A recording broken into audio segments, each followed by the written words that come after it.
ヘルダイバー。今回は新しい支援武器のスピアガンについて解説します。全ての敵勢力で試したので参考にしていただければと思います。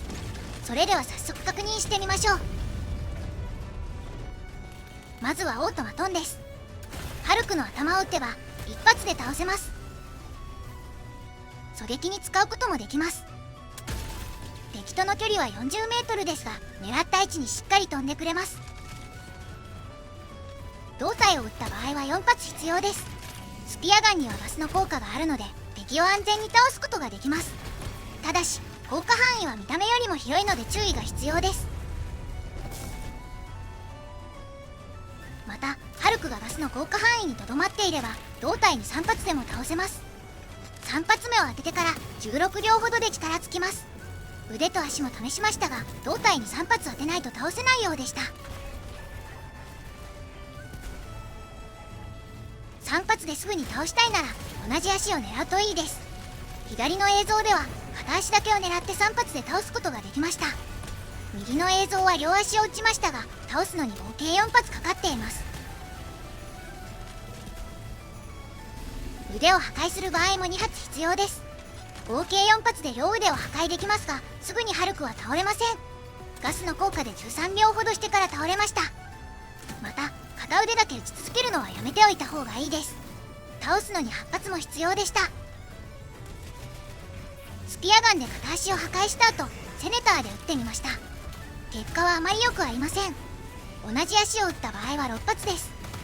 胴体を狙った場合は11発必要でした。あまり使う場面はないと思います。背中の通気口を狙う場合は普通なら倒すのに3発必要です。しかし狙う位置によっては1発で倒せます。まずはこちらをご覧ください。なぜこうなるのか説明します。一発で倒せる理由は背中を貫通して頭に当たっているからです。通気口の中心より少し下を狙うと成功しやすいと思います。ハルクの頭の位置を想像しながら狙ってみてください。角度が大きくなると同じ場所を狙っても成功しません。ハルクとの位置関係によって狙う位置は調整が必要です。例えばハルクより左にいるなら狙いも左にずらしましょう。これなら貫通して頭に当てることができます。たとえ失敗してもガスの効果で背中は隙だらけです。スピアガンを1発撃ったらあとはメイン武器を使った方が早く倒せるでしょう。コヨーテを撃ちましたが16発ほどで倒せました。次はファクトリーストライダーです。スピアガンは対戦車走行を貫通することができます。ファクトリーストライダーのキャノン砲は6発で破壊可能です。最短でも15秒ほどかかるでしょう。ガトリングは接合部を狙うと一発で破壊できます。ガトリング本体を狙ってしまうと破壊するのに2発必要です。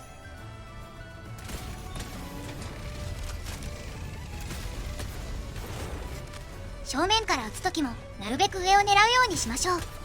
赤く光っている部分より少し上を狙うのがいいと思います。スピアガンだけで倒しきる場面は少ないと思いますが目を狙った場合は10発必要です。腹下のハッチを撃った場合は9発で倒せます。ハッチを撃つときは片側だけを狙って撃つようにしてください。体力が別になっているので9発で倒せなくなります。頭部を破壊して弱点を露出させるには9発撃つ必要があります。ガスで見えづらいですが装甲が壊れました。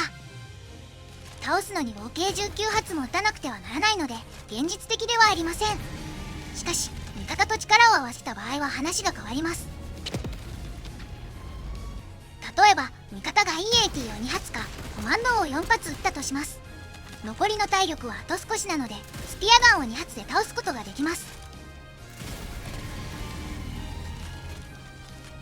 他にもテルミットと組み合わせて使うのも有効です。頭に3つ投げて爆発させた場合はスピアガンを1発で倒すことができます。テルミットを2つ使った場合はスピアガンで5発必要になります。アルティメイタムを1発撃った場合も同じです。弾に余裕があるなら頭にアルティメイタムを2発当てれば倒せます。他の手段と組み合わせればスピアガンでも対処できる範囲だと思います。次はガーシップです。全体に当たってしまうと撃墜するのに5発必要です。スラスターを狙った場合は2発で撃墜できますが、当てるのはなかなか難しいです。ガンシップは 70m ほどの距離を維持して攻撃してきます。スピアガンは弾速が遅いので着弾する位置を予測して撃たなければなりません。レールガンとスピアガンで弾速がどれだけ違うか比較してみます。距離 75m から発射してヒットマークが出るまでの時間を測ってみましょう。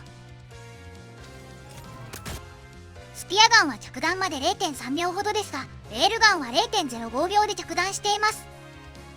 ガンシップが 0.3 秒でどれだけ移動するか見てみましょう。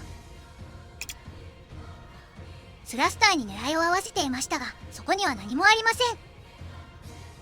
こちらが成功例です。これぐらいの位置で発射するとスラスターに命中します。2発目もガンシップが移動する方向に狙いをずらします。これらのことを意識して試してみてください。次はオーストライダーです。ガスはオーストライダーに効かないようですが、スピアガンでよろめかせることはできます。左の映像は足を打っていますが5発で倒せます。右の映像は骨盤を狙っています。足より狙いやすいと思いますが、倒すのに7発かかってしまいます。骨盤と足の接合部を狙うと3発で倒せます。正確に当たれば一番早く倒せますが、少し難しいと思います。一番厄介なのは両側にあるキャノンです。1つ壊すのにスピアガンを2発必要があります。1つ破壊するだけでもだいぶ被弾しにくくなると思います。胴体は狙わないでください。倒すのに10発も必要です。狙うなら足を撃つことをおすすめします。すぐにリロードして発射を繰り返せば一方的に攻撃できます。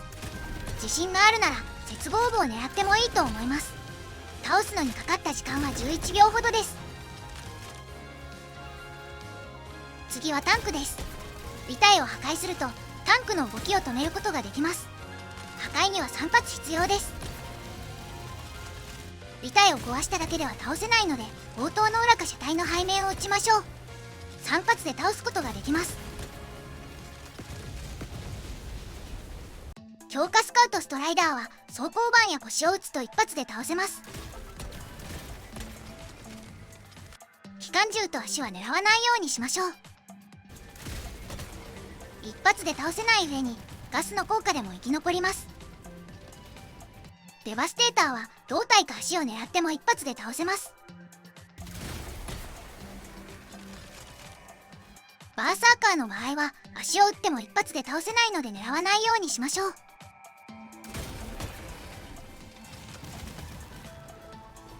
腕や肩は狙わないようにしましょう。ガスの効果でも倒れませんでした。ロケットデバステーターの背中も一発では倒せません。撃つならミサイルを狙いましょう。あとはガスの効果で倒せます。力尽きるまでは11秒ほどです。ヘビーデバステーターの場合は背中を撃ってガスの効果で倒せます。だいたい4秒ほどで倒れます。盾を狙った場合はスピアガンのダメージは入りません。しかしガスの影響は受けます。安全を確保してから倒してもいいと思います。小型の敵をスピアガンで撃つと弾が貫通します。ガスは着弾した位置に発生するので、状況によっては直接当てない方が効果的な場面もあります。小型の敵はガスの効果だけで倒せます。こういった場面では地面に着弾させた方が効率よく敵を倒すことができます。敵が力尽きるには5秒ほどかかりました。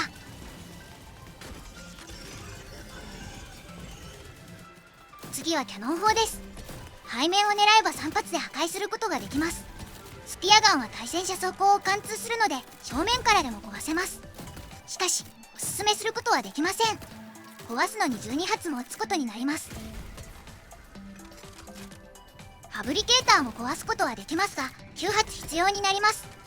通気口を狙えば一発で破壊できるので外壁を撃つ機会は少ないと思います。また通気口を狙う際は赤い線より下を撃つようにしてください。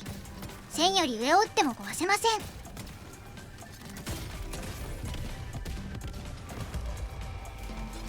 これぐらいの角度なら狙撃して壊すこともできます。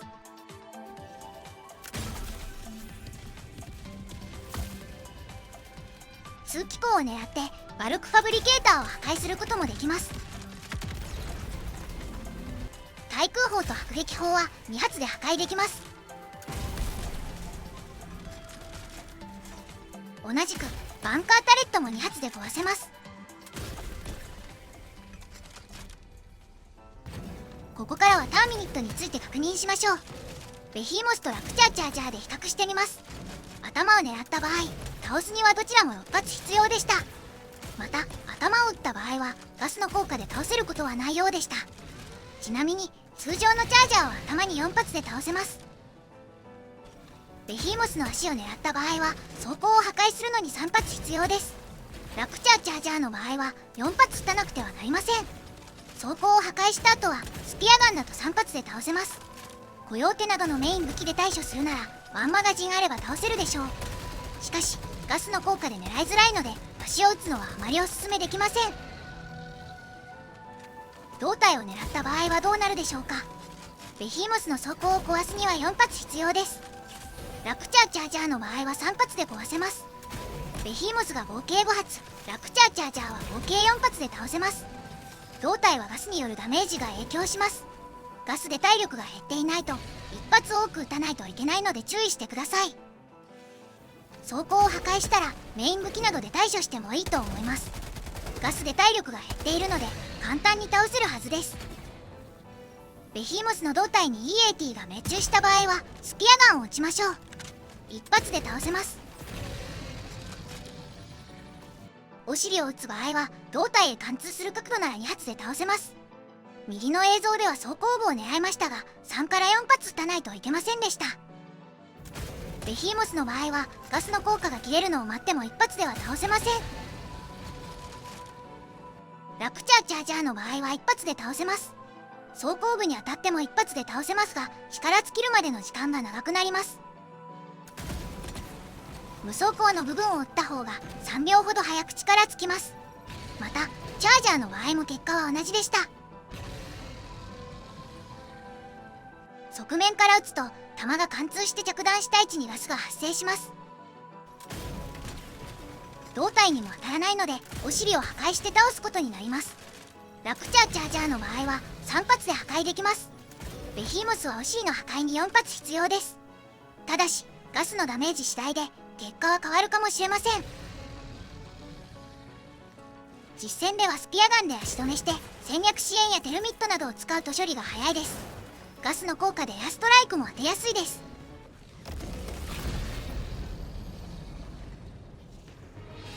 次はタイタンです。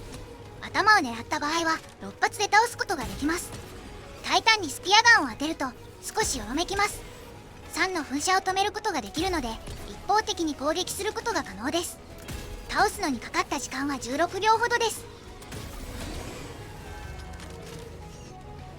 腹を撃った場合は3発で部位を破壊できます。しかし倒すのに13発必要だったので狙う必要はないでしょう。胴体を撃った場合は装甲を破壊するのに6発必要です。また胴体を撃つとガスの影響で倒すのに必要な弾数が変わります。合計で8発撃ちましたが最後はガスの効果によって力尽きました。6秒ほどで倒れましたが結果にはばらつきが出ると思います。味方が無反動ライフルで撃ち漏らした場面を想定してみましょう。頭を狙ったつもりが胴体に当たってしまうことはよくあると思います。胴体にスピアガンを3発撃ちました。その後8秒ほどで力尽きます。倒すのに時間がかかるので2発目の無反動ライフルが飛んできそうです。正面からでも頭の横を狙えば胴体に当てることができます。同じ状況で頭を狙うのはやめた方がいいです。結局スピアガンで6発撃たないと倒せません。また腹を狙った場合も同じような結果でした。イーグル機重装車も試してみましたが、あまり効果的ではありませんでした。倒すのに7発必要だったので、頭を狙った方がいいです。ロケットポットは当たり方で結果が変わります。装甲が壊れた場合は3発ほどで倒せることが多かったです。テルミットと合わせるのは効果的です。テルミットを頭に1つ投げたらスピアガンを2発撃ちます。それだけで任務は完了します。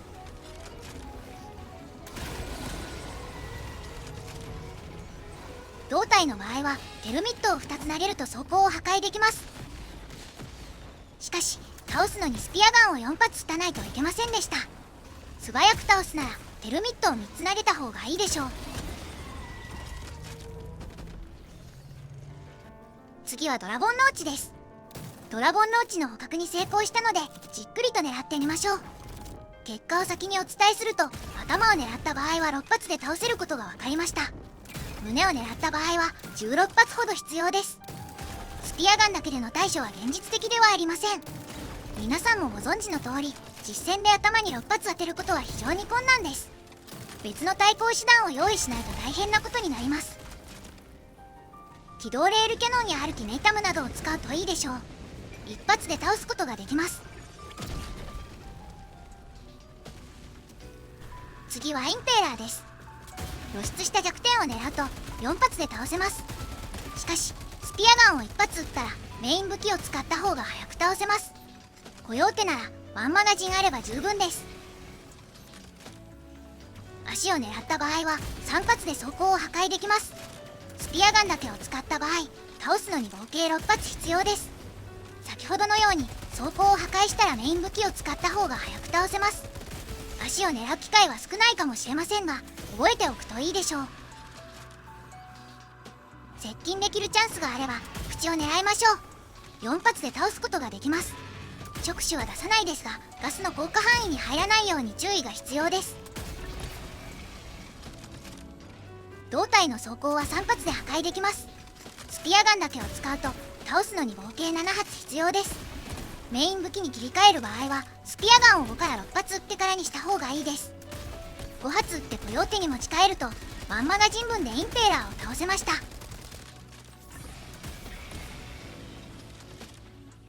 後ろから撃つときはこの辺りを狙ってください。スピアガンだと4発で倒せます。弱点を狙った場合と同様にスピアガンを1発撃ったらメイン武器を使うといいでしょう。この方が早く倒せます。腹を撃つ場合は上を狙いすぎるとうまくいかないので注意してください。またお尻を狙うのはやめた方がいいです。倒すのに9発もかかってしまいます。腹を狙えない位置なら後ろ足を撃つことをお勧めします。次はストーカーです。まずはプレデターから見てみましょう。頭に当たると一発で倒せます。胴体や鍵爪を狙ってもすぐには倒せません。しかしガスの効果で9秒ほどすると力尽きます。体の部位に関係なくスピアガンを一発当てればガスの効果で倒せるようです。鍵爪に当たっても貫通した弾が他の部位に当たると即座に倒せるようでした。腹を撃った場合も同様です。ストーカーの場合は少し話が変わります。頭を撃つと一発で倒せるのは変わりません。プレデターと同様に鍵爪か胴体を撃ってもすぐに倒せません。鍵爪を狙っても貫通して他の部位に当たれば一発で倒せます。しかし安定して倒すことができないのでおすすめできません。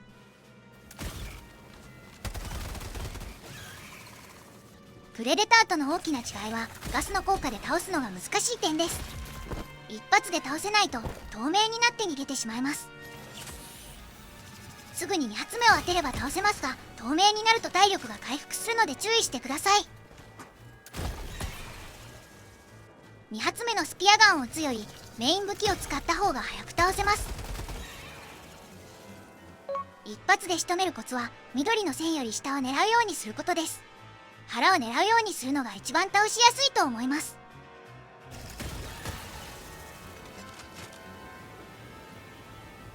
他の敵についても確認しましょう。アルファコマンダーは頭部を一発で破壊できます。頭から狙いが外れても胴体に2発当たればガスの効果で力尽きます。スピアガンを1発だとガスの効果では倒せません。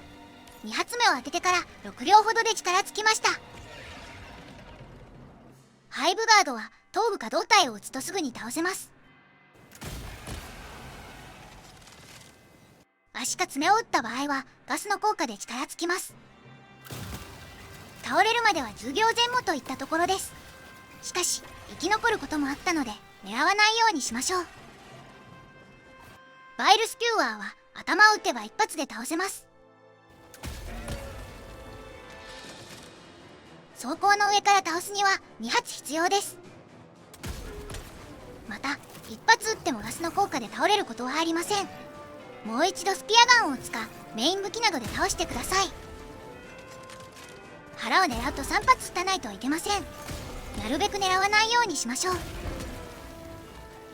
ラプチャースキューワーの場合も同じですが、地面にスピアガンを撃ってもガスの効果はあります。地面から出てすぐに攻撃してくるのでガスの効果を与えておいた方が安全です。これなら落ち着いて頭を狙えます。一発で倒せなかった場合はメイン武器を使いましょう。ラプチャーオリアーの場合も同様です。ガスの効果だけで倒れることはありますが安定しないのでおすすめできません。10秒ほどで力尽きました。ガスの効果を与えたら中速攻を貫通する武器を使うといいです。数発撃つだけで倒せます。スピアガンが当たれば足や胴体を撃っても一発で倒せます。ちなみにスピアガンの発射音は小さいようです。近くに敵がいてもすぐに発見されることは少ないようでした。ハンターやスカベンジャーなどはガスの効果だけで倒せます。小型の敵を撃つと弾が貫通するので地面を撃ってガスを撒きましょう。左の映像は滅菌装置という名前の武器です。スピアガンの登場によってさらに希少な武器へと進化しました。胞子噴出物とシュリーカーの巣を破壊することもできます。しかしスピアガンだけで破壊するには11発も撃たなくてはなりません。味方がクエーサーキャノンや EAT などを撃った場合は実用的です。スピアガンを2発撃てば破壊することができます。シュリーカーは当たれば一発で倒せます。弾は貫通するので空中にガスを撒くことはできないようです。スピアガンで虫の巣を破壊することもできます。タイタンの巣は壊せませんがチャージャーの突進が役立ちました。他にもコンテナ破壊やプロパガンダ放送の停止にも使えます。洞窟の中では壁を破壊したり橋を崩すのにも使えます。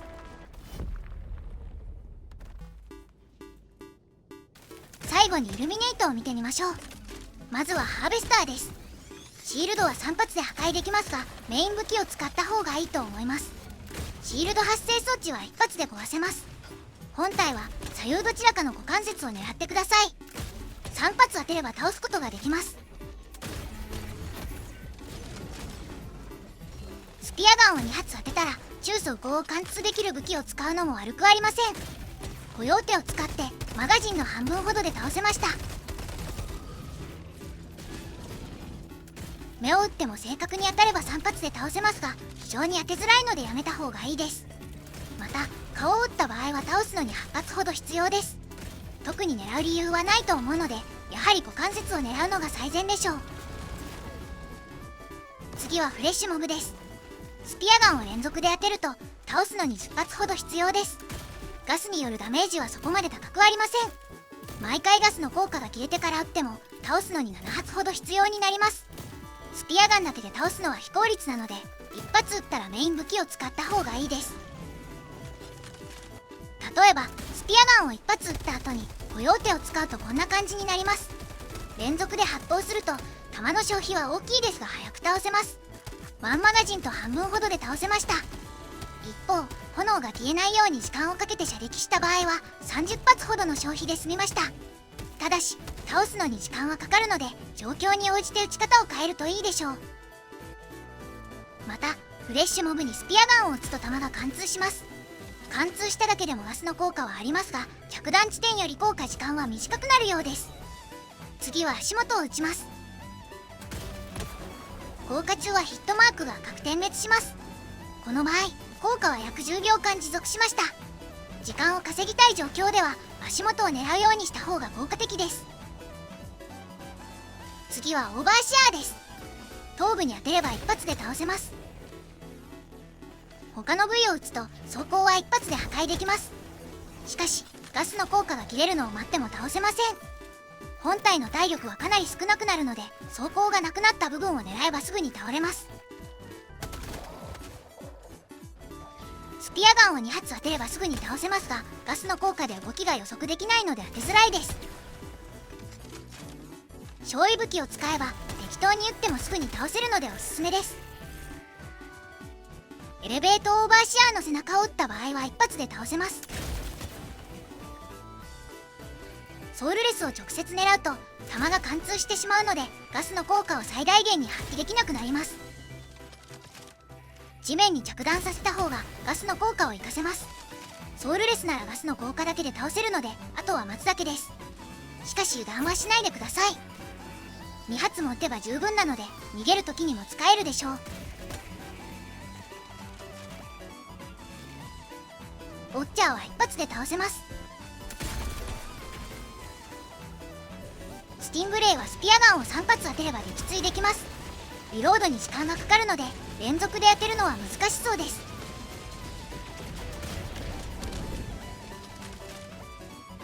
ワープ線のシールドをスピアガンで壊すのはおすすめできません。時間をかけるとシールドの耐久値が回復していきます。連続で発射しても6発必要でした。シールドを破壊したらワープ線の入り口に7発目を撃ち込んで任務完了です。稲妻の戦闘も一発で破壊できます。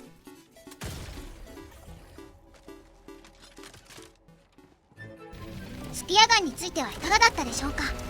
感想などをコメントしていただけると嬉しいです。それでは次回の動画もチャンネル登録してお待ちください。ご視聴ありがとうございました。